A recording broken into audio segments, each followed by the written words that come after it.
राज्य सरकारच्या त्रिभाषा धोरणाच्या निर्णयाविरोधात मनसे आणि शिवसेना ठाकरे गट एकत्र येत आहेत।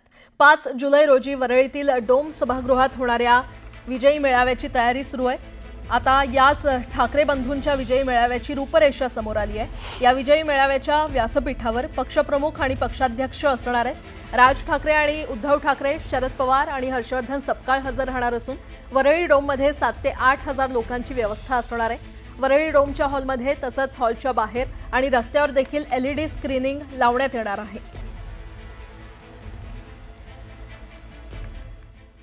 पुढची बातमी पाहूयात। अजानसाठी वापरण्यात येणारे लाऊडस्पीकर काढण्यासंदर्भात पोलिसांनी बजावलेल्या नोटीसला मुंबईतील 5 मशिदींनी आव्हान दिले।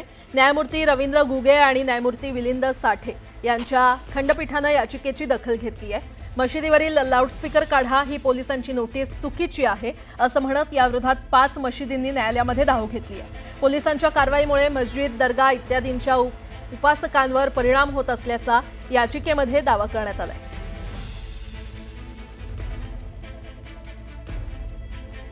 तर आपण पाहतोय अजानसाठी वापरण्यात येणारे लाऊडस्पीकर काढण्यासंदर्भात पोलिसांनी बजावलेल्या नोटीसला मुंबईतील 5 मशिदींनी आव्हान दिले।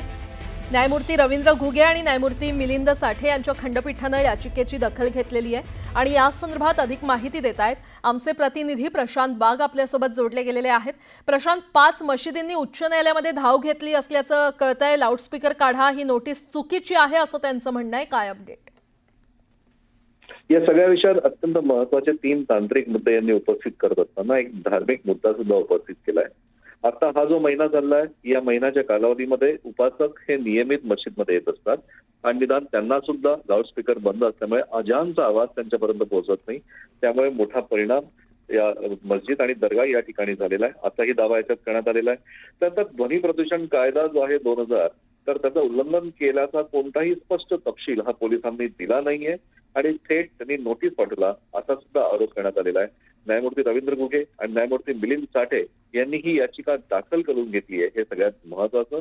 आणि येत्या 9 जुलैपर्यंत उत्तर सादर करण्याचे आदेश मुंबई पोलीस आणि महाराष्ट्र प्रदूषण नियंत्रण मंडळ यांना सुद्धा दिलेले आहेत। मुंबईतल्या या ज्या मशिदी आहेत या अत्यंत 5 प्रमुख मशिदी मानल्या जातात। अंजुमन इत्तेहाद और तरक्की मदीना मस्जिद, हजरत शमसुद्दीन बाबा दरगाह, मस्जिद अहल इदीस ए मदरसा अरबिया दारुल्ला, मुबारक मस्जिद आणि मस्जिद ए अक्सा या 5ही मस्जिदीच्या विश्वासाने दाखल केलेली याचिका येत्या 9 जुलैला होणारी सुनावणी ही नक्कीच महत्त्वाची मानली जाते।